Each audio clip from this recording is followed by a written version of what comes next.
Hello everyone, Dan here from the Next Issue Podcast. On this video, I'll be doing a review for Batman, Catwoman, the Gotham War, Scorched Earth, #1. This is the conclusion of the Gotham War, but let's take a look at the creative team before we get into this book. This book is written by Tini Howard and Chip Zdarsky, who are the writers in both the Batman and Catwoman titles, with pencils by Mike Hawthorne and Nicola Sismeja, inks by Mark Morales, Wade Badger, and Nicholas Sismeja, colors by Irv Pianto, letters by Clayton Cowell, fantastic cover by Jorge Jimenez, along with some really cool covers. We'll see some at the end of the video, so stay tuned for that. In this final chapter, the epic crossover is here. This epic crossover is here. The Batman and his family must find a way to overcome the endgame of an ancient enemy. Can the Bat and the Cat set their differences aside? Is this the end of the Bat family? Lives change forever in this action-packed conclusion. So, if you haven't been keeping up with all the other parts, there will be spoilers for those parts, right? I won't go into spoilers for this issue, but as I describe kind of where we've been leading up to, you may see some spoilers, and as I talk about a little bit of the story. So, before I get into that, uh, I really enjoyed this issue overall, and I really enjoyed this event. Like overall, I think it was a fun event. It's very entertaining. It set out with a really interesting premise, although they kind of got away from it. Like bit by bit, they just kind of kept going away from the premise that I really liked originally, and I really enjoyed where they ended up. But I think it would have been really cool to explore that original idea. So I hope they come back to something like that. I hope that that's something we touch on, maybe in a different arc, because there's a lot of things, there's a lot of loose ends that need to be tied in. The idea of Batman being against, not being so binary when it comes to his view of crime and how the city's improvements and all that. And then, that kind of stuff dividing the family. I thought that was a really fun concept. But this was really fun as well. Very much superhero comic shenanigans. Towards the end, we have big battles. We have just all the encounters that you want. We have some moments that I don't know if everyone's gonna enjoy. There's a thing that happens that I think will probably be people will be talking about it for sure when this comes out. So I don't know. I'm actually very interested in the reception overall, but to me, overall, I enjoyed the story and I enjoyed what it's kind of being setting up for the future, and for both of these books going forward. So, as far as the art, Mike Hawthorne is fantastic. Nicholas Sismeja also fantastic. So they really just bring this to life in a really cool way.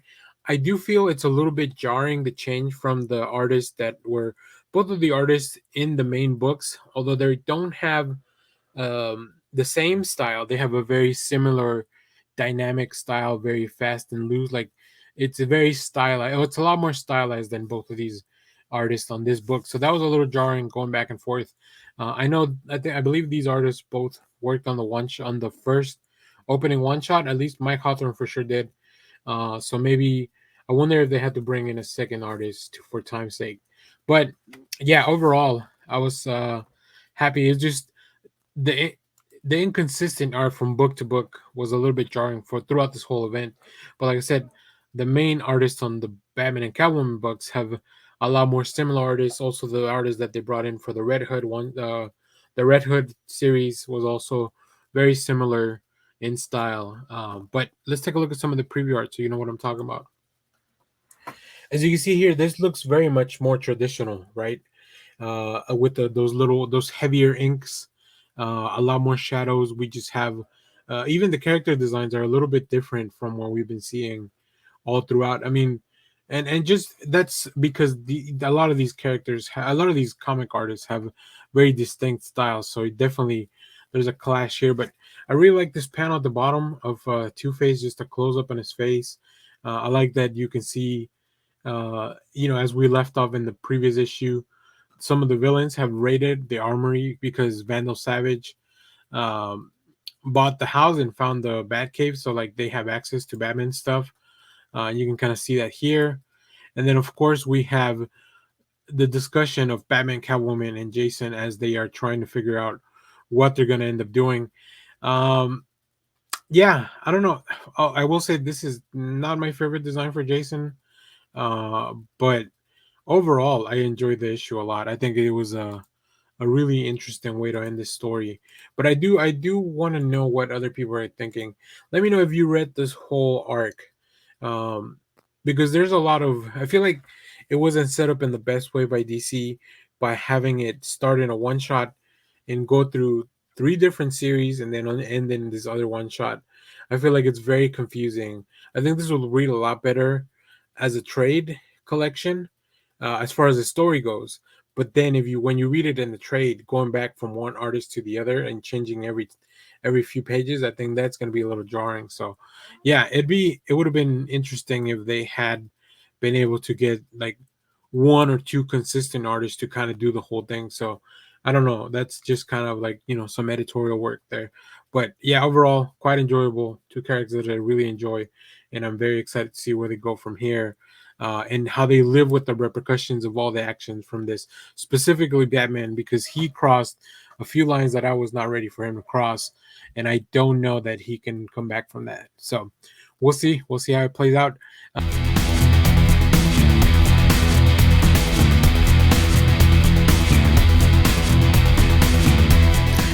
Hello, everyone. Dan here from the Next Issue Podcast. On today's video, I'll be doing a review for Return of Superman 30th Anniversary Special number 1.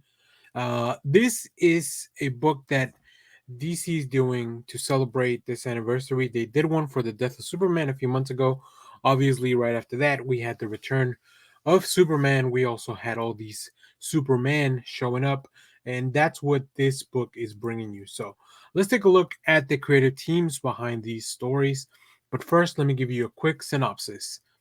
Superman returns after the tragic events of more than 30 years ago when Superman met his end at the hands of Doomsday. Metropolis mourned the loss of their greatest hero and soon turned their attention to the search for the successor. Four Supermen rose to the challenge: Superboy, Steel, Eradicator, and Cyborg Superman. Each of them with their own strengths and weaknesses, they fought in honor to the original of Man of Steel. Little did they know his return was just around the corner. To celebrate the reign of the Superman and the return of Superman, DC has brought back the original creative teams for new stories set in the wake of Superman's death. It all begins with the Daily Planet's new editor-in-chief, Lois Lane, discovering Perry White's journals from the time and the secrets he kept as he searched for what could be the next Superman. What could this discovery mean for our present? Find out in a special that's sure to be a classic in the future. So, I really like the idea that this takes place in current continuity with Lois Lane looking back at that stuff from the past. Now, I don't have preview art for everything, but we can definitely at least check out all the creative teams. So, here we go. We have the Legacy story, which is the one we'll look at some preview art for, by Dan Jurgens, with art by Travis Moore, colors by Adriana Lucas, Rob Lay on letters. We also have Speed by Louise Simonson, with art and with pencils and inks by John Bogdanove, Glenn Whitmore on colors, letters by Richard Starkings. Next, we have He Had Me Thinking He Was Superman by Jerry Ordway, with colors by Glenn Whitmore. So Jerry Ordway doing both the script and the art, and letters by Richard Starkings. Looks like Starkings is doing the letters for all the stories, so I won't keep mentioning his name. The Metropolis Kid, Carl Kessel, on the script, Tom Grummett on pencils, Doug Hazelwood on inks, and Glenn Whitmore on colors. And lastly, we have Betrayal, with a script and breakdowns by Dan Jurgens, Brett Breeding on finishes, Elizabeth Breitweiser on colors, letters by Richard Starking. We also have some pinups throughout the issue, which are really cool. So yeah, I really like when they do anniversary stuff like this. I really like that the idea of bringing back the creative teams from the time then. It almost gives you a feeling of they maybe had a couple of stories left in them. So it's really cool. So let's take a look at some of the preview art. As I mentioned, this is all from the main Legacy story, which is the um, kind of the device that they use to kind of go through all these. Right, this isn't something that we're seeing in the past, but I really like the allusions to the old fonts with the Legacy title there, and just kind of going back to recapturing that aesthetic from the mid 90s, and just seeing the Superman this was a really fun and weird, convoluted time in comics. So I think it's really fun to just kind of go back and experience some of those stories. Of course, DC has a bunch of covers, but I really enjoyed this book overall. Like I think the Superboy story is kind of my favorite, just because Superboy was my favorite thing to come out of the return of the Superman, the reign of the Superman. So, but my main thing is I want to know where we go from here. Right? We have these stories, we've re-brought some of these characters up. Also, trying to check in how that fits into the current storylines that are going on. So I think this is going to be interesting. Superboy is the one that's most in the mainstream at the moment. Steel also has a series that's going on, but we haven't seen Cyborg Superman or the Eradicator in their current form in a little while. Although I guess Cyborg Superman a little bit more recently. So yeah, I also think the Eradicator cool as glasses. So they really knew how to design cool characters that would stick around for a long time back then. So, yeah, really cool stuff. As I mentioned, very variant covers. Of course, DC loves putting out these anniversary covers. So,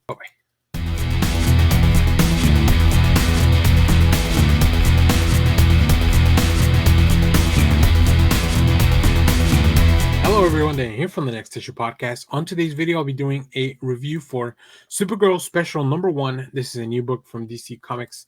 Let's take a look at the creative team here. I also put in the opening page that they had just for sake of showing everything. There was a lot of pages in this preview, but this is written by Mariko Tamaki with art by Skylar Patridge. Colors by Marisa Louise, letters by Beck Carey. What an all-star team. We also have a beautiful cover by Jamal Campbell and some other covers that we'll see at the end of the issue. So make sure to stay tuned for those. But yeah, I'm very excited to see an issue all about Kara Zor-El and her place in the current world of the Super Family. In this issue, Girl Interrupted. After joining the Super Family and their heroic efforts in Metropolis, Kara thought she had found her place in the world. But there's only room in town for one Supergirl, and Power Girl's sudden reappearance has made her redundant. Her identity and role are both in question as she looks for answers. Will they lead her out of the city of this world, out of this world? Find out as critically acclaimed writer Mariko Tamaki, and go check out Mariko Tamaki's Supergirl Being Super with Joel Jones. Excellent book. Returns to the Maid of Might with help from Skylar Patridge, who has done some beautiful, beautiful work. So I really, really like the team. I was very on board with this from the get go. So let's get into it. Uh, I really like this issue. I think that Supergirl has always felt out of place, and this book explores that in a really interesting way. Right? Um, there's a lot of themes of her remembering, talking about Krypton and her place in the world. What was her place there in Krypton? Like, what was her role there? And how does that reflect to her current situation? Of course, with the arrival or the return of Power Girl to mainstream continuity in the city and everything that she's doing, you can feel like, what is, does she, is Kara even needed there, right? That's kind of why in the Tom King run of 1 Minute Tomorrow, she had taken off because she was trying to find her place in the world, and she came back finally after that. So really interesting that she's kind of questioning herself again. I think she has a really great conversation with a lot of members from the Super Family. But let's talk about this beautiful art by Skylar Patridge, because I really, really enjoyed. Like, just I love the look of it, the city, all the skyline, and just the tones. The color palette is very interesting, very soothing, and I just love when we do have a memory when we look here back in this last page at Argo City, how there's a little bit of a wash, right? Because memories aren't super clear, and it definitely shows that. There's a lot of that stuff all throughout the issue, and of course, we have some really cool moments. Just I love the dynamic between some of these characters. I also really like seeing the family aspect of it. But if you look at these three panels of the dinner, you can kind of see that Supergirl, even though she's there, Kara's there as part of the family. As we kind of zoom in on her a little bit, panel by panel, she, she doesn't know if she does belong there, which is really, really interesting, because I feel like everyone in that room would tell her that she does. So yeah, I don't know. Sometimes dealing with those own insecurities are very interesting, especially when it comes to superheroes dealing with insecurities that would be from like a regular person. So I really like exploring those dynamics in superhero comics. So yeah, this book really has a lot going for it, as well as some beautiful variant covers that we'll see at the end of the issue. So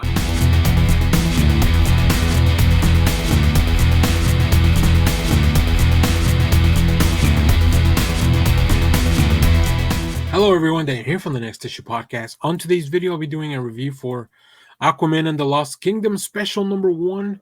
This is a tie-in into the movies. We'll talk about that in a second, but let's talk about the creative team behind this book. This book is written by Tim Seeley with art by Miguel Mendoza. Art Andrew Dalhouse on colors, letters by Wes Abbott. We also have a cover by Ivan Reis and Danny Miki and Brad Anderson. So let's get into it. This is a book that is all tied into the film. Of course, the film's coming out in December as of now. Still, we haven't seen any changes of that date, but we all know that situations like that are usually in flux. In this issue, discover the shocking events that connect the smash hit Aquaman movie to the eagerly anticipated Aquaman: The Lost Kingdom. Aquaman balances his duties as king and as a member of the Justice League, all while planning a wedding. Black Manta is on the hunt for Atlantean tech to help rebuild his armor. Orm plots to escape his Atlantean prison. 3 action-packed tales, all crammed into one single special. Now, I don't have the teams for the other stuff, but we do, like I said, we did have Changing Tides, which was the main Aquaman story. So that'll be really interesting to see. I also think that books like these give us a little bit of an extra look at like, oh yeah, here are some of the characters that we probably won't see again in film, other than Aquaman that's coming up. But this is the Flash from this, from that same universe. The Wonder Woman that shows up here is also from that same universe. We'll look at them in a little bit in the preview art. But yeah, really interested to see just kind of like what were those characters doing in between the movies. Now, usually for the most part, whenever these things are written, both all the teams kind of know what's going to happen in the next film to make sure they don't do things that shouldn't be able to happen, keep some continuity. Now I know with Aquaman there's been tons of reshoots all over the place, so hopefully we'll just have to see once the movie comes out if all this stuff kind of still holds up. But that being said, this book I think was very interesting. I like seeing these characters. I like exploring this universe from the films, even though it's coming to an end, right? Because this era of DC movies is kind of all really being wrapped up. This is going to be the last film that comes out of that. So yeah, let's take a look at some of the preview art here. This is from the first story, Changing Tides, which is the one I have all the creators for, and I like the fact that in this world, Aquaman is a hero that continues to just do like work with the Justice League, work with, to help out the humans. Like he really just is the Aquaman that we know from the comics. We have Wonder Woman showing up here. We have the Flash. So these are all from the Justice League movie and everything that was being set up all the way back from Men of Steel. These are those characters. So that's really cool. Um, and I just really like the action that we see. Of course, big explosions, big cinematic things happening in this story, because you want to do that in your comic books, especially if they're tied into the films. So, yeah, this book, I think it's fun. I think it's worth you picking up if you're really invested in this film and the film universe. Um, but this is completely outside of the continuity of the main comics anyway. So take that as a standalone thing. And then, like I said, we'll see after the movie comes out if all this still kind of holds up, if the stories haven't really changed much. But yeah, I mean, this is a smaller week in comic books for DC, so it's definitely a good time to pick up a little extra book, even if you weren't planning on it. And you could probably do a lot worse than this Aquaman book. There's a lot of fun stuff in here. So if you pick this up, let me know what you thought about it down in the comments. Let me know which variant you pick up. As I mentioned, there's a bunch of them we'll see at the end of the video. Stay tuned. We have more comic reviews, trailer reactions, TV recaps. We get a look at a different Aquaman suit in one of the covers, which is really wild. That doesn't look anything like anything I've seen from the previews in the trailers. So that'll be interesting to explore as well. And stay tuned. We have more comic reviews, trailer reactions, TV recaps, all that fun stuff in the channel. Thanks for watching, everyone. Bye bye.